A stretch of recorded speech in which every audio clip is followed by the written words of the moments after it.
अनुपमा और दीप्ति एक ही घर की बहुएं थी, लेकिन दोनों की जिंदगी में जमीन आसमान का फर्क था।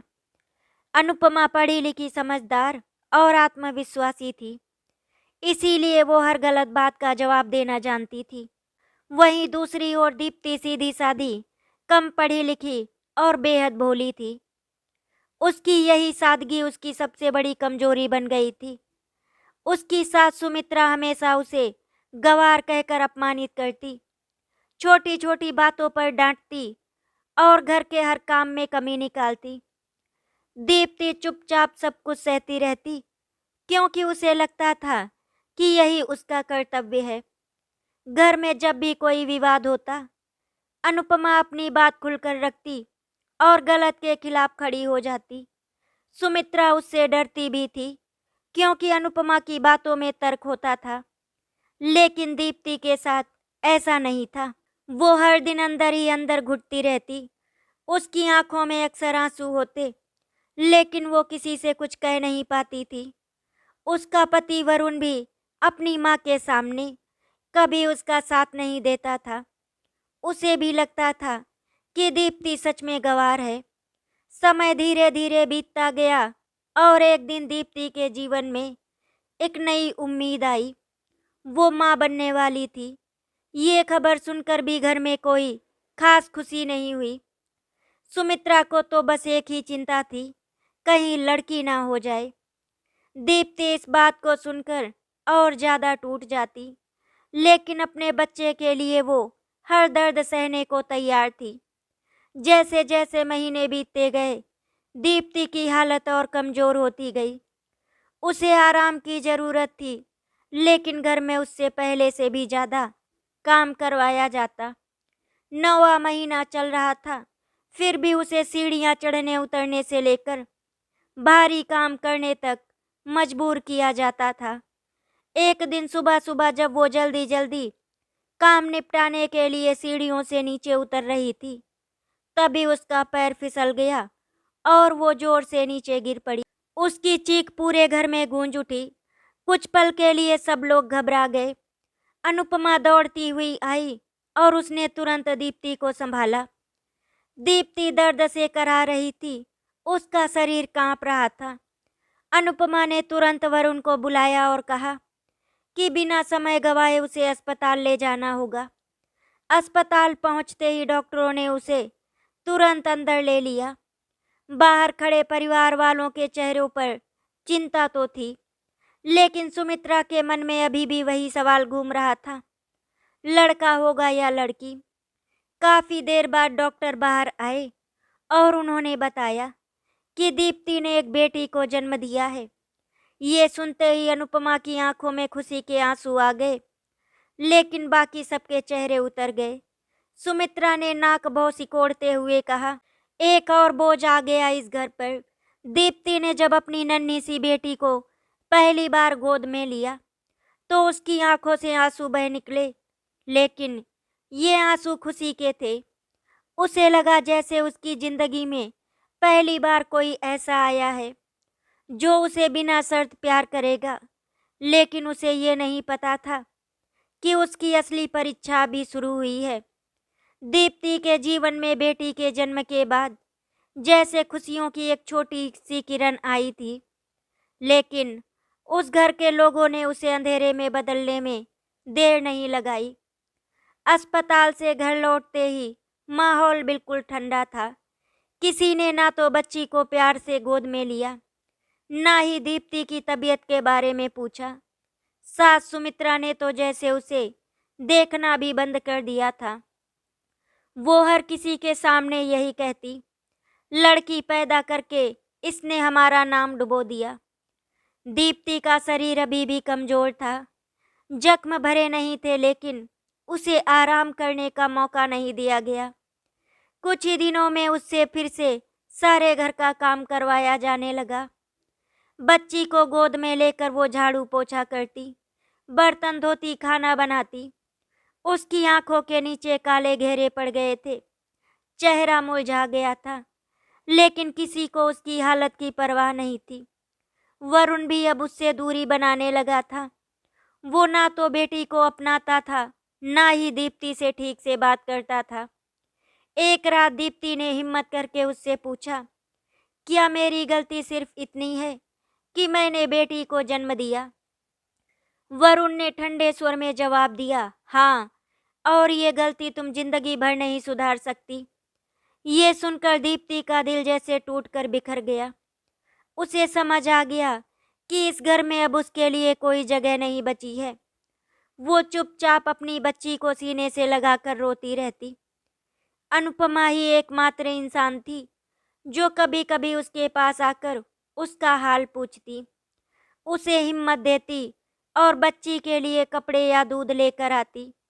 लेकिन वो भी ज़्यादा कुछ नहीं कर पाती थी, क्योंकि घर में उसकी भी सीमाएं थी। दिन बीतते गए और दीप्ति का अपमान बढ़ता ही गया।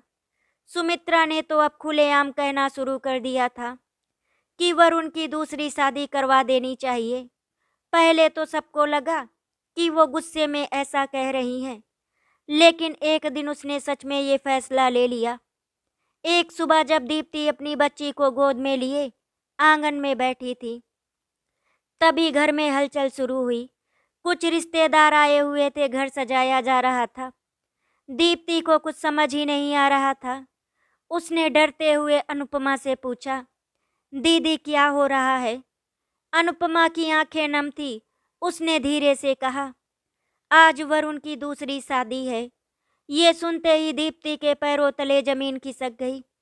उसकी सांसें रुकने लगी। वो भागकर सुमित्रा के पास गई और रोते हुए बोली, माँ जी ऐसा मत कीजिए, मैं आपकी हर बात मानूंगी, बस मुझे इस घर से मत निकालिए। सुमित्रा ने उसे धक्का देते हुए कहा, हमें तेरी जैसी गंवार बहू की जरूरत नहीं है।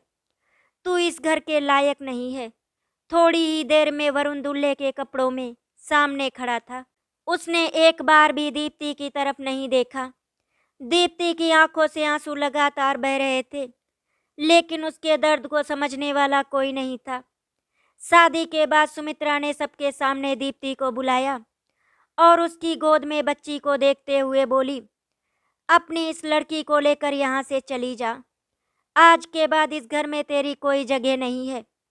दीप्ति ने आखिरी बार अपने पति की तरफ देखा, लेकिन वहाँ सिर्फ बेरुखी थी।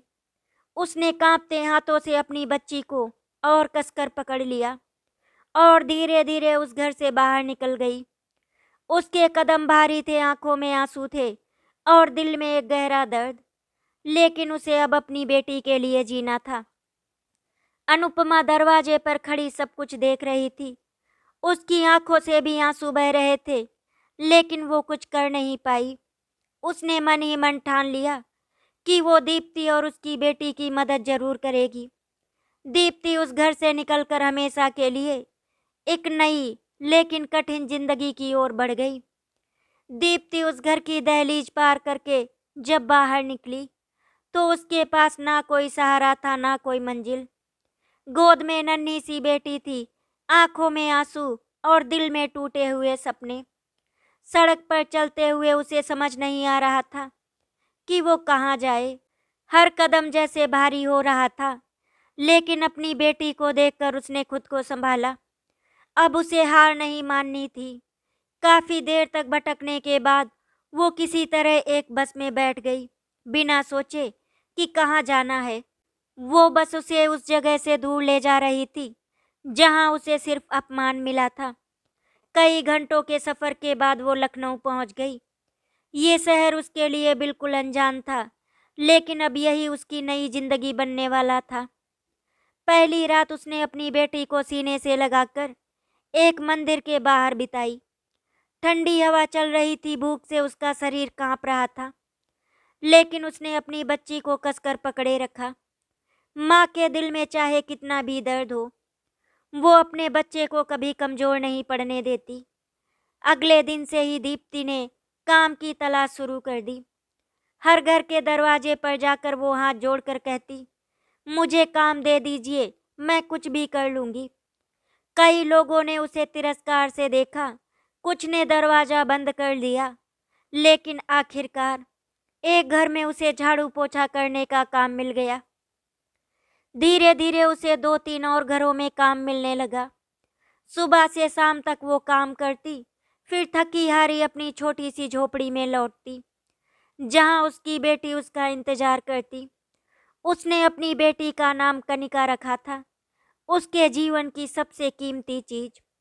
दीप्ति खुद भूखी रह जाती, लेकिन कनिका को कभी भूखा नहीं सोने देती। कई बार काम करते करते उसके हाथों में छाले पड़ जाते, उंगलियां सूज जाती, लेकिन वो दर्द को नजरअंदाज कर देती। उसके लिए अब उसकी बेटी ही उसकी दुनिया थी। समय धीरे धीरे आगे बढ़ने लगा। कनिका बड़ी होने लगी। जब वो स्कूल जाने लायक हुई, तो दीप्ति के सामने एक नई चुनौती खड़ी हो गई। पढ़ाई का खर्च। उसकी कमाई इतनी नहीं थी कि वो आसानी से फीस भर सके। एक दिन हिम्मत करके उसने पास के एक स्कूल में जाकर प्रिंसिपल से बात की। उससे हाथ जोड़कर कहा, मैडम, मैं पढ़ी लिखी नहीं हूँ, लेकिन मेरी बेटी को पढ़ाना चाहती हूँ। कृपया उसकी फीस कम कर दीजिए। उसकी आंखों में सच्चाई और दर्द देखकर प्रिंसिपल ने उसकी मदद करने का फैसला किया। इसी बीच उसकी जेठानी अनुपमा को भी किसी तरह दीप्ति के बारे में पता चला। वो छुप छुपा कर कनिका की पढ़ाई में मदद करने लगी। कई बार उसने स्कूल की फीस भरती किताबें दिलवाई, लेकिन उसने कभी ये एहसान जताया नहीं।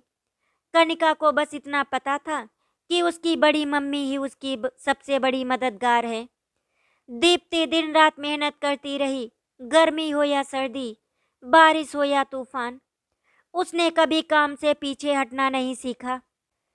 हर रात वो अपनी बेटी को सीने से लगाकर यही सोचती कि एक दिन उसकी मेहनत जरूर रंग लाएगी। कनिका भी अपनी माँ के संघर्ष को समझने लगी थी। वो पढ़ाई में बहुत मेहनत करती, हमेशा अच्छे नंबर लाती और अपनी माँ को गर्व महसूस करवाती। उसकी आंखों में एक सपना था, डॉक्टर बनने का, ताकि वो अपनी माँ के सारे दर्द दूर कर सके। साल दर साल बीतने लगे। गरीबी और कठिनाइयाँ अभी भी थी, लेकिन अब उसमें उम्मीद की एक किरण भी थी। दीप्ति का हर पसीना, हर आंसू अब एक मजबूत भविष्य की नींव बन रहा था। उसकी जिंदगी आसान नहीं थी, लेकिन उसने हार मानना कभी सीखा नहीं। समय की रफ्तार के साथ कनिका अब बड़ी हो चुकी थी। उसकी आंखों में चमक थी, लेकिन उस चमक के पीछे उसकी माँ दीप्ति के अनगिनत संघर्ष छिपे हुए थे। स्कूल में वो हमेशा सबसे आगे रहती, हर परीक्षा में अच्छे अंक लाती और अपने शिक्षकों की प्रिय छात्रा बन चुकी थी। लेकिन उसकी सफलता के पीछे हर रात की वो मेहनत थी।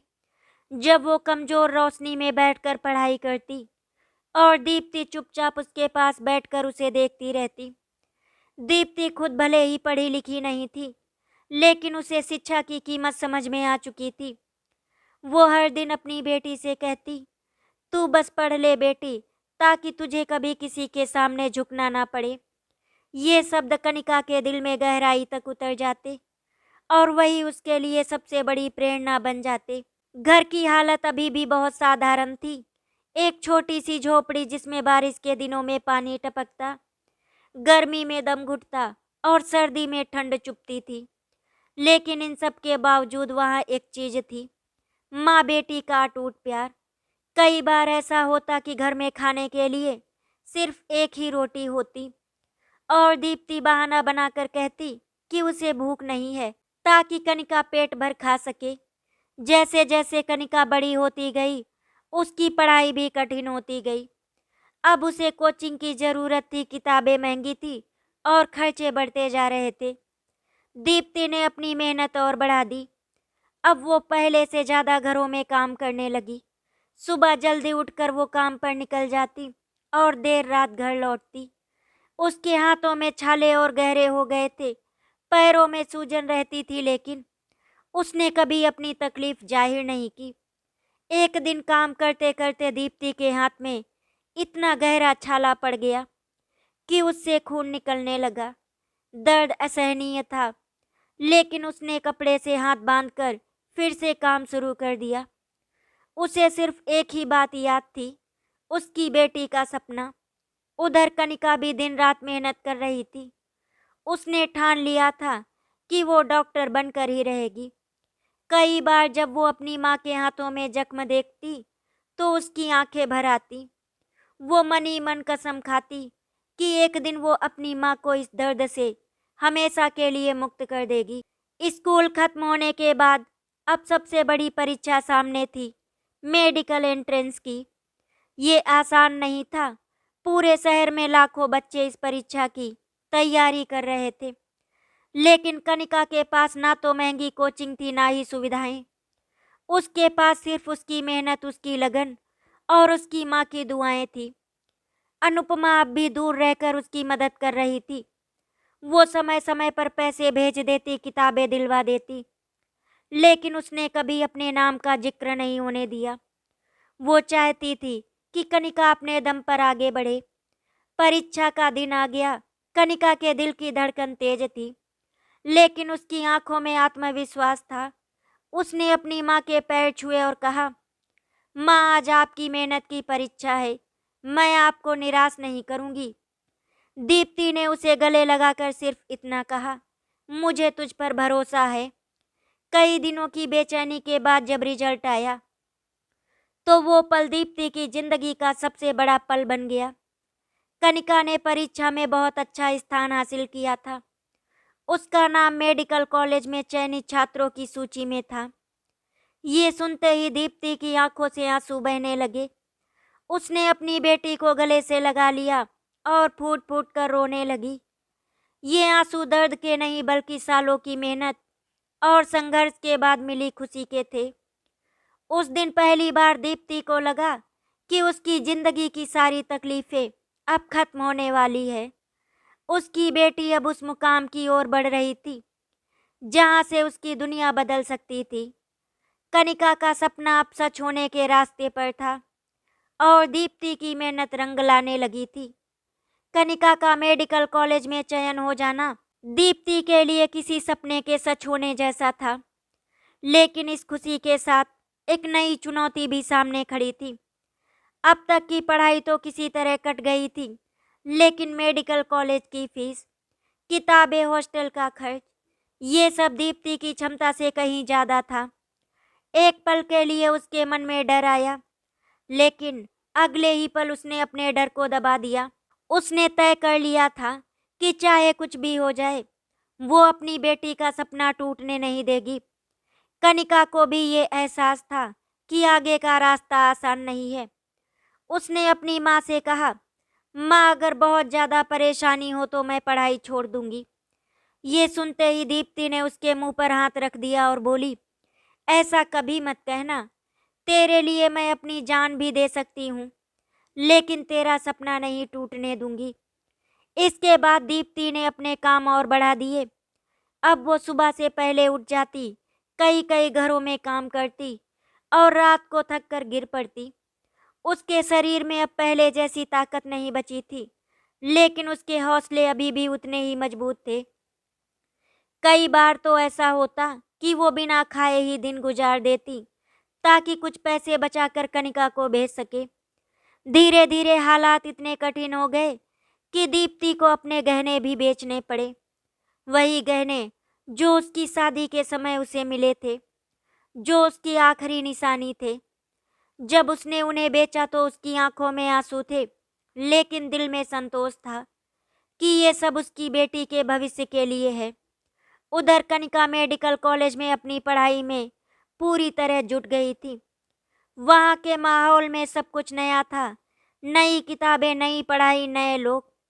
कई बार उसे महसूस होता कि वो बाकी छात्रों से पीछे है, क्योंकि उसके पास ना तो महंगी कोचिंग थी, ना ही उतनी सुविधाएं। लेकिन उसने हार नहीं मानी। वो लाइब्रेरी में घंटों बैठकर पढ़ती, हर विषय को समझने की कोशिश करती और धीरे धीरे खुद को साबित करने लगी। जब भी वो थक जाती, उसे अपनी माँ का चेहरा याद आता। वो थकी हुई आंखें, हाथों के छाले और वो मुस्कान जो हर दर्द को छुपा लेती थी। यही याद उसे फिर से खड़ा कर देती। इसी बीच अनुपमा का साथ अब भी बना हुआ था। वो समय समय पर कनिका की फीस भरने में मदद करती रही। कई बार उसने खुद अपने गहने गिरवी रखकर पैसे भेजे, लेकिन उसने कभी ये बात किसी को नहीं बताई। उसके दिल में सिर्फ एक ही इच्छा थी, दीप्ति और कनिका की जिंदगी संवर जाए। साल दर साल बीतते गए। कनिका मेडिकल की पढ़ाई में और भी निपुण होती जा रही थी। उसके प्रोफेसर भी उसकी मेहनत और लगन की तारीफ करते। अब वो कॉलेज की सबसे होनहार छात्राओं में गिनी जाने लगी। लेकिन इस दौरान दीप्ति की हालत धीरे धीरे बिगड़ने लगी थी। लगातार मेहनत, सही से खाना ना खाना और आराम की कमी ने उसके शरीर को कमजोर कर दिया था। कई बार उसे चक्कर आ जाते, लेकिन वो किसी को कुछ नहीं बताती। उसे सिर्फ एक ही चिंता थी, उसकी बेटी की पढ़ाई। एक दिन काम करते करते वो अचानक बेहोश होकर गिर पड़ी। आसपास के लोगों ने उसे उठाया, पानी पिलाया और कुछ देर बाद उसे होश आया। सबने उसे आराम करने की सलाह दी, लेकिन दीप्ति ने फिर वही जवाब दिया, अगर मैं रुक गई तो मेरी बेटी का सपना अधूरा रह जाएगा। उसकी ये जिद ही उसकी सबसे बड़ी ताकत थी और सबसे बड़ा दर्द भी। कनिका को जब ये बात पता चली तो उसका दिल कांप उठा। उसने अपनी माँ से फोन पर कहा, माँ अब बस करिए, मैं नौकरी कर लूंगी। लेकिन दीप्ति ने उसे सख्ती से मना कर दिया, तू सिर्फ पढ़ाई पर ध्यान दे, बाकी सब मैं संभाल लूंगी। ये माँ का वो त्याग था जो शब्दों में बयां नहीं किया जा सकता। कनिका ने भी ठान लिया कि वो अपनी माँ के इस त्याग को व्यर्थ नहीं जाने देगी। अब उसकी मेहनत और भी बढ़ गई थी। वो हर दिन खुद को एक कदम और आगे ले जाने की कोशिश करती। धीरे धीरे वो दिन भी नजदीक आ रहा था जब उसकी पढ़ाई पूरी होने वाली थी और दीप्ति की सालों की तपस्या का फल मिलने वाला था। सालों की कठिन मेहनत, त्याग और संघर्ष के बाद आखिर वो दिन आ ही गया जिसका इंतजार दीप्ति ने अपनी हर सांस के साथ किया था। कनिका की मेडिकल पढ़ाई पूरी हो चुकी थी। अब वो एक डॉक्टर बन चुकी थी। ये खबर सुनते ही दीप्ति जैसे कुछ पल के लिए स्तब्ध रह गई। उसकी आंखों के सामने वो सारे दिन घूमने लगे जब उसने भूखे पेट काम किया, जब उसके हाथों में छाले पड़े, जब उसने हर दर्द को छिपाकर अपनी बेटी के सपनों को जिंदा रखा। कनिका ने जैसे ही अपनी माँ को ये खबर दी, फोन के उस पार कुछ पल के लिए सन्नाटा छा गया और फिर दीप्ति की सिसकियों की आवाज आने लगी। वो रो रही थी, लेकिन ये आंसू अब दर्द के नहीं बल्कि गर्व और खुशी के थे। उसने कांपती आवाज में कहा, आज तूने मेरी जिंदगी सफल कर दी बेटी। कुछ ही दिनों बाद कनिका अपने शहर लौटी। जब वो अपनी माँ के सामने डॉक्टर के सफेद कोट में खड़ी हुई तो दीप्ति उसे देखती ही रह गई। उसकी आंखों को विश्वास ही नहीं हो रहा था कि उसकी छोटी सी बच्ची, जिसे उसने गोद में लेकर सड़कों पर भटकते हुए पाला था, आज इतनी बड़ी डॉक्टर बन गई है। दीप्ति ने आगे बढ़कर उसे गले से लगा लिया। दोनों माँ बेटी फूट फूट कर रोने लगी। ये मिलन सिर्फ एक माँ और बेटी का नहीं था, बल्कि उन सालों के दर्द, त्याग और संघर्ष का था, जो अब जाकर खुशी में बदल रहा था। कनिका ने अपनी माँ के हाथों को थामा। उन हाथों में अब भी पुराने जख्मों के निशान थे। उंगलियां खुरदुरी हो चुकी थी। उसने उन हाथों को चूमते हुए कहा, माँ अब आपको और काम करने की जरूरत नहीं है। अब आपकी बेटी कमाएगी और आपको आराम देगी। दीप्ति ने हल्की सी मुस्कान के साथ कहा, मुझे इस दिन का इंतजार था, अब मुझे और कुछ नहीं चाहिए। धीरे धीरे करके दिन गुजर रहे थे। कनिका ने एक बड़ा फैसला लिया। उसने अपनी कमाई से लखनऊ में अपनी माँ के लिए एक छोटा लेकिन बेहद सुंदर घर खरीदा। जब वो दीप्ति को उस घर में लेकर गई तो दीप्ति की आंखों में फिर से आंसू आ गए। वो घर भले ही बहुत बड़ा नहीं था, लेकिन उसमें सुकून, इज्जत और वो खुशी थी जो उसे कभी अपने ससुराल में नहीं मिली थी। दीप्ति ने घर के हर कोने को हाथ लगाकर देखा, जैसे वो यकीन कर रही हो कि ये सपना सच में उसका ही है।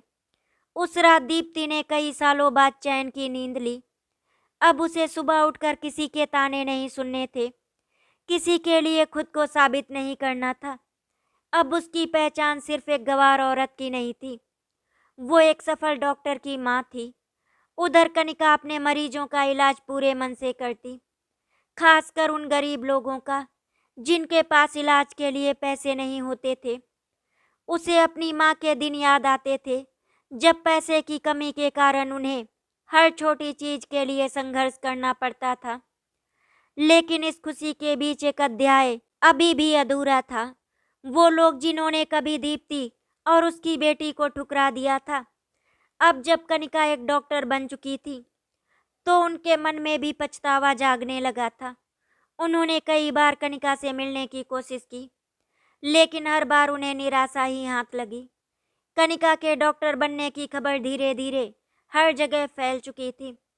उसकी मेहनत और सफलता की चर्चा अब उन गलियों तक भी पहुंच गई थी जहां कभी उसे और उसकी मां को अपमानित करके निकाल दिया गया था। जब ये बात सुमित्रा, वरुण और पूरे परिवार को पता चली तो उनके मन में अजीब सी हलचल होने लगी। जिस बेटी को उन्होंने कभी बोझ कहा था, आज वही उनके नाम को रोशन कर रही थी। सुमित्रा के चेहरे पर अब पहले जैसा घमंड नहीं था। उसकी आंखों में पछतावा साफ दिखाई देता था। वो अक्सर चुप बैठी रहती और अतीत की बातें याद करके खुद को कोसती। उसे याद आता कि कैसे उसने एक मासूम बच्ची और उसकी माँ को घर से निकाल दिया था। अब उसे समझ आ रहा था कि असली गवार कौन था। वरुण की हालत भी कुछ ऐसी थी। उसने अपनी जिंदगी में बहुत कुछ खो दिया था, एक सच्ची पत्नी और एक होनहार बेटी। उसकी दूसरी शादी भी उसे वो सुकून नहीं दे पाई। उसके मन में बार बार यही ख्याल आता कि अगर उसने उस दिन दीप्ति का साथ दिया होता तो आज उसकी जिंदगी कितनी अलग होती। आखिरकार एक दिन उन्होंने हिम्मत करके कनिका से मिलने का फैसला किया। वे लखनऊ पहुंचे, जहां अब कनिका अपनी मां के साथ एक सम्मानजनक जिंदगी जी रही थी। जब वे कनिका के घर के बाहर पहुंचे तो उनके कदम कांप रहे थे। दरवाजे के सामने खड़े होकर सुमित्रा की आंखों से आंसू बहने लगे। उसने धीरे से दरवाजा खटखटाया। दरवाजा खुद कनिका ने खोला। सामने उन लोगों को देखकर उसका चेहरा सख्त हो गया। उसकी आंखों में कोई अपनापन नहीं था, सिर्फ एक ठंडी दूरी थी। सुमित्रा ने कांपती आवाज में कहा, बेटी हमें माफ कर दे। और ये कहते कहते वो रो पड़ी। वरुण भी सिर झुकाए खड़ा था। उसके पास कहने के लिए शब्द नहीं थे। कनिका ने कुछ पल तक उन्हें देखा, फिर शांत लेकिन सख्त आवाज में बोली, कौन हो आप लोग? मैं आपको नहीं जानती। ये शब्द सुनकर जैसे उन सबके दिल पर चोट लगी। सुमित्रा ने रोते हुए कहा, हम तुम्हारी दादी हैं और ये तुम्हारे पापा। कनिका ने तुरंत उनकी बात काट दी, नहीं, मेरे कोई दादा दादी या पापा नहीं है। अगर इस दुनिया में मेरा कोई है तो सिर्फ और सिर्फ मेरी माँ और मेरी बड़ी मम्मी। उसकी आवाज में इतना दर्द और सच्चाई थी कि सामने खड़े लोग शर्म से सिर झुका गए। कनिका ने आगे कहा, जब मेरी माँ को आपकी सबसे ज्यादा जरूरत थी तब आपने उन्हें घर से निकाल दिया, सिर्फ इसीलिए कि उन्होंने मुझे जन्म दिया। आज जब मैं कुछ बन गई हूँ तो आपको रिश्ते याद आ रहे हैं। वरुण की आंखों से आंसू बहने लगे। उसने आगे बढ़कर कहा, बेटा हमसे बहुत बड़ी गलती हो गई, हमें एक मौका दे दो। कनिका ने पीछे हटते हुए कहा, गलती नहीं थी, वो आपका फैसला था और हर फैसले की एक कीमत होती है। आपने उस दिन हमें खो दिया था। इतना कहकर उसने दरवाजा धीरे से बंद कर दिया। बाहर खड़े सुमित्रा और वरुण वहीं खड़े रह गए।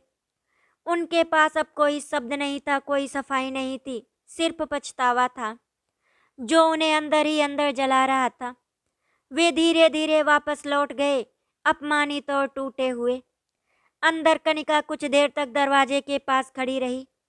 उसकी आंखों में भी आंसू थे, लेकिन उसने खुद को संभाल लिया। वो जानती थी कि उसने जो कहा वो सही था। दीप्ति ये सब दूर से देख रही थी। उसके दिल में भी दर्द था, लेकिन साथ ही एक संतोष भी था। उसकी बेटी ने आज अपने आत्मसम्मान को सबसे ऊपर रखा। अब अतीत का वो अध्याय पूरी तरह बंद हो चुका था और आगे सिर्फ एक नई शुरुआत बाकी थी। दरवाजा बंद होने के बाद घर के अंदर एक अजीब सी खामोशी छा गई थी। कनिका कुछ देर तक वहीं खड़ी रही। उसकी आंखों से आंसू धीरे धीरे बह रहे थे। ये आंसू गुस्से के नहीं थे, बल्कि उन सालों के दर्द के थे जिन्हें उसने अपनी माँ के साथ जिया था। उसने खुद को संभाला और मुड़कर देखा। दीप्ति दूर खड़ी उसे देख रही थी। दीप्ति के चेहरे पर भावनाओं का सागर उमड़ रहा था। उसे अपनी बेटी पर गर्व था, लेकिन एक माँ होने के नाते उसके दिल में कहीं न कहीं दर्द भी था। वो धीरे धीरे कनिका के पास आई और उसके सिर पर हाथ फेरते हुए बोली, बेटी, दिल में इतना बोझ लेकर मत जी। माफ कर देने से इंसान छोटा नहीं होता। कनिका ने अपनी माँ का हाथ पकड़ लिया और नम आंखों से बोली, माँ, मैंने उन्हें सजा देने के लिए माफ नहीं किया। मैंने खुद को बचाने के लिए दूरी बनाई है। मैं फिर से वही दर्द नहीं जीना चाहती। दीप्ति ने उसकी बात समझी। उसने अपनी पूरी जिंदगी सहते हुए बिताई थी, लेकिन वो नहीं चाहती थी कि उसकी बेटी भी वही सब सहे। उसने हल्की सी मुस्कान दी और कहा, तूने जो किया सोच समझ कर किया और मुझे तुझ पर भरोसा है।